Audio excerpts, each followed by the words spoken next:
see, Science Week is something we started in 2020, like 5 years ago, here at UM6P in Ben Guerir.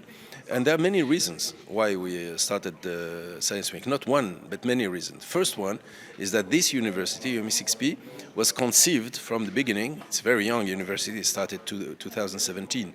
But from the very beginning, it was conceived as a university based on research.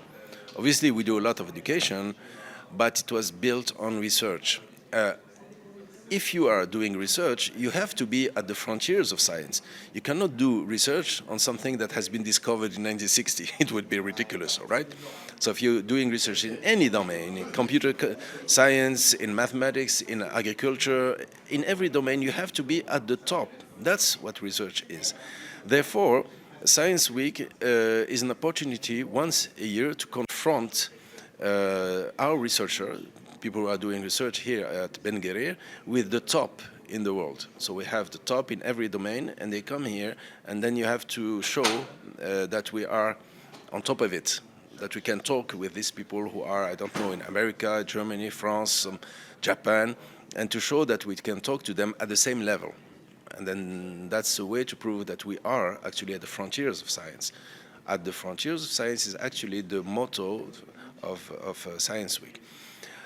Another reason that we created it, it's because science is threatened today because of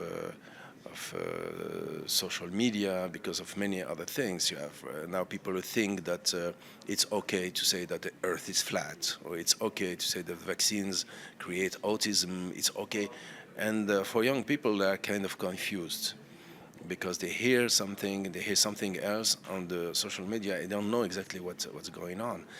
It's time to remind people that real knowledge, real science is at the universities.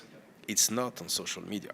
Science Week here at UM6P will try to do a lot of noise about it, to remind people that if you want an answer in any domain, at any question, you ask yourself a scientific question, not something else. Ethics, metaphysics, religion, this is different. That's not at the university. But when it comes to science, it's at the university.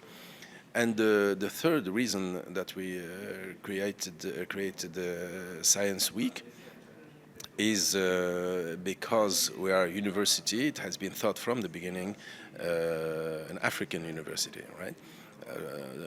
Turned toward Africa, and we are proud to have many African students here to try to define a specific agenda in scientific research which serve the interest of Africa first, because for the last 200 years, scientific research was always defined in accordance to the agenda of the West. I'm not criticizing the West. They did a great job.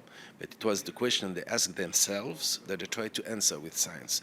However, it's not true that we Moroccans, or we Africans, it's not true that we have exactly the same questions, the same problems as the rest, as the West. So having Science Week here in Ben Guerir, in Morocco, in Africa, is also, from time to time, to shift the focus to the questions that matter to Africa. Well, actually, that's a very good question. It might even be the theme of next year's, or maybe the year of next year's Science Week, because the question you're asking, how can, generally speaking, science and technique promote development in Africa? Well, to give you just one example, the population of Africa is growing very fast.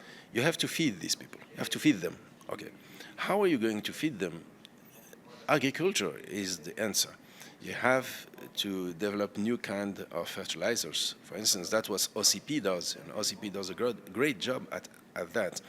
So science is the only way, by the way, to participate in the development of Africa. You have like hundreds of millions of young Africans who are going to graduate in the next years.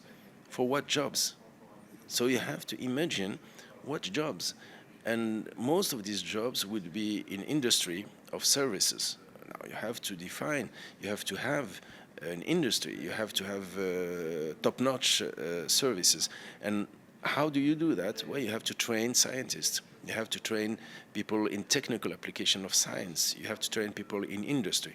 So that's to answer your question. Without science and without technical application of science, there will be no development in Africa. Because I'm more in science, I almost never think about entrepreneurship.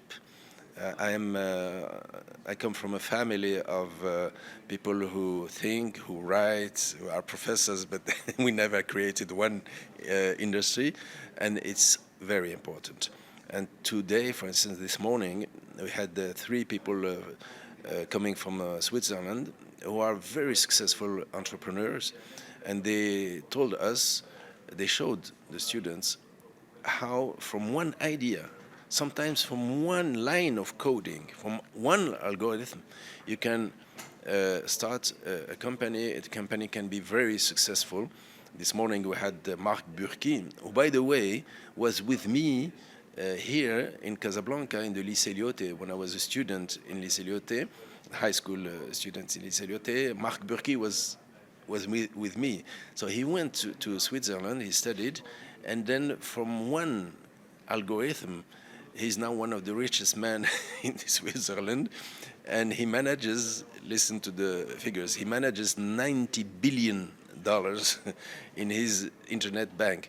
So that's, you see how someone from science and techniques, and he starts his business from a garage, because he showed us the picture, a garage. It can be very successful. But I must say, I must stress one thing. When I speak to my students here at the MCSP Bengre, when I ask them, how do you see yourself in the future? What are you going to do?